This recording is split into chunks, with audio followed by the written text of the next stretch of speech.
Once upon a time, in the mystical forests encircling the ancient city of Konya, where the whispers of whirling dervishes seemed to dance through the leaves, and the air was filled with the sweet scent of pine and wildflowers, there lived an elderly squirrel named Granny Acorn. Granny Acorn was a wise old soul, her fur greyed with age, and her eyes twinkling with the memories of countless seasons. She dwelled in a cozy hollow at the base of a massive oak tree, surrounded by the gentle rustle of branches and the distant calls of birds. But despite the beauty of her home, Granny Acorn's heart ached with loneliness. She had no family, no little ones to scamper about and fill her days with joy. "Oh, how I wish for a child of my own," she would sigh each night, gazing at the stars through the canopy above. One fateful autumn evening, as the sun dipped below the horizon in a blaze of orange and gold, Granny Acorn was foraging for her winter stores. She scampered along a hidden path, her paws crunching over fallen leaves, when she spotted something unusual glinting in the fading light, a small, enchanted-looking acorn seed, unlike any she had ever seen. It was smooth and golden, with faint carvings that swirled like ancient runes. Legends of the Konya forests spoke of magical seeds that could grant the deepest wishes of the heart, but Granny Acorn had always dismissed them as old tales. Yet, something about the seed called to her. With trembling paws, she picked it up and carried it home. That night, under the glow of a full moon filtering through the branches, Granny Acorn planted the seed in a soft bed of moss inside her hollow. She watered it with dew collected from morning leaves and whispered her heartfelt wish, "From this tiny seed may a child bloom to bring light to my life." Exhausted from her day, she curled up and fell into a deep sleep, dreaming of laughter and tiny paws pattering around her.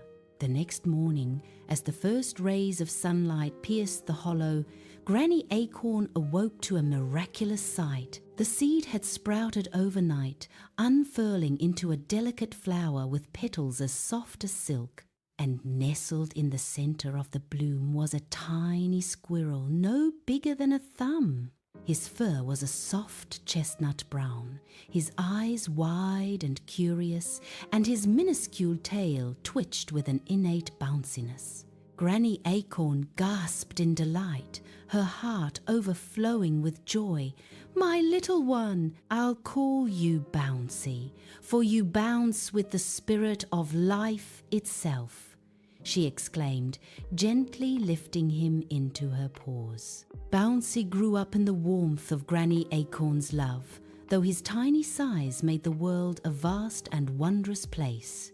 The hollow that was home to Granny seemed like a grand castle to him, with shelves of stored nuts towering like mountains and the entrance a gateway to endless adventures.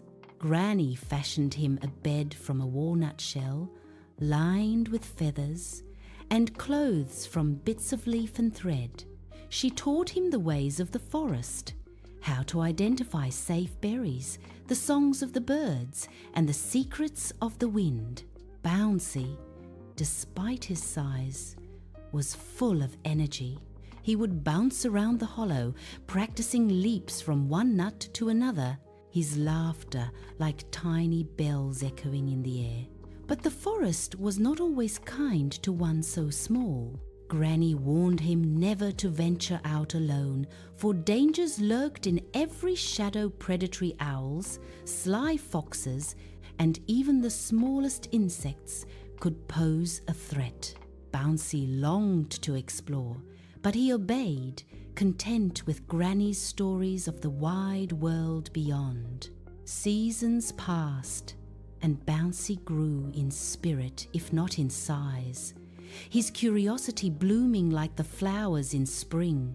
One stormy night, As thunder rumbled like distant drums and rain pattered on the leaves above, trouble arrived uninvited. A large, warty toad named Croak had been watching the hollow from the underbrush. Croak lived in the murky swamps at the forest's edge and had a son who was equally clumsy and lonely. Hearing tales of the tiny squirrel, Croak saw an opportunity. "That little one would make a perfect bride for my boy," he croaked to himself. Under the cover of darkness, while Granny Acorn slept soundly, Croak hopped into the hollow, snatched the sleeping Bouncy from his walnut bed, and carried him away in his slimy mouth. Bouncy awoke to the horror of being jostled in the toad's grip, the world blurring past in a wet haze. "Let me go, Granny! Help!" he squeaked, but his voice was too small to carry far. Croak deposited him in a lily pad in the swamp, where his son, a pudgy young toad named Wart, waited eagerly. "Welcome, tiny squirrel. You'll marry my son and live in our lovely mud home," Croak declared with a guttural laugh. The swamp was a dismal place, dark, damp, and buzzing with mosquitoes. Bouncy's heart sank. He missed Granny's warm hollow and the fresh forest air. Wart hopped closer, his eyes bulging with awkward affection. "You'll love it here.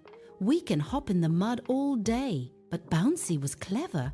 He pretended to be interested, chatting with Wart about swamp life while scanning for escape. Spotting a large leaf floating on the water's edge, he bounced onto it during a distraction. "Look over there, a shiny fly!" he cried. As the toads turned, Bouncy pushed off with all his might, turning the leaf into a makeshift boat. The current caught it, carrying him downstream on the rushing river.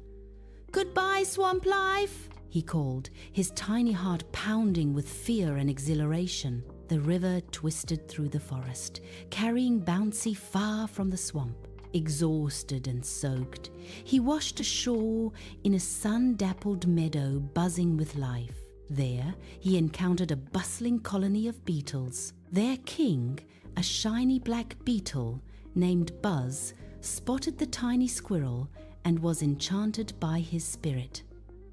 "What a rare gem! You shall be my queen and rule over our underground kingdom," Buzz proclaimed, his antennae waving grandly. The beetles paraded Bouncy on a flower-petal throne, offering him dewdrops and pollen feasts. At first, it seemed fun. Their tunnels glittered with glowworms, and music from cricket orchestras filled the air. But Bouncy soon realized this wasn't home. The beetles' world was too confined, their customs too rigid. "I appreciate your kindness, but I must find my way back," he said politely. Buzz was heartbroken, but insisted on a farewell banquet. During the feast, a beautiful butterfly named Flutter landed nearby, her wings a kaleidoscope of colors. Bouncy confided in her, and Flutter offered help. "Climb on my wing, little one. I'll carry you to safer lands." With a grateful bounce, Bouncy hopped aboard, and they soared into the sky. The view was breathtaking. The Konya forests stretched like a green sea below, dotted with ancient ruins and flowing rivers. "Thank you, Flutter. This is freedom," Bouncy whispered as the wind rushed past. As autumn turned to winter, the air grew cold, and Flutter had to migrate south. She left Bouncy near a burrow at the forest's edge, where a kindly field mouse named Whiskers lived. Whiskers took pity on the shivering tiny squirrel and invited him in. "Stay warm by my fire, dear. Winter is harsh out there." The burrow was cozy, lined with soft grasses and stocked with seeds. But Whiskers had a neighbor, a blind old mole named Digby, who tunneled endlessly underground.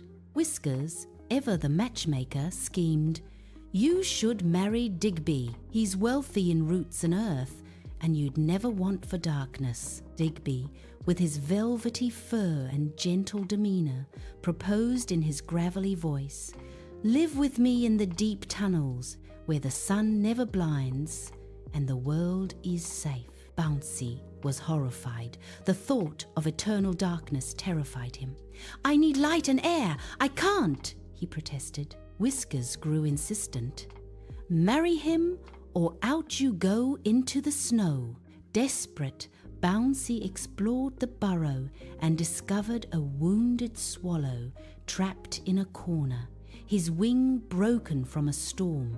Remembering Granny's lessons on kindness, Bouncy tended to the bird, feeding him berries, bandaging his wing with spider silk, and singing soft lullabies. Weeks passed, and the swallow, named Swift, healed.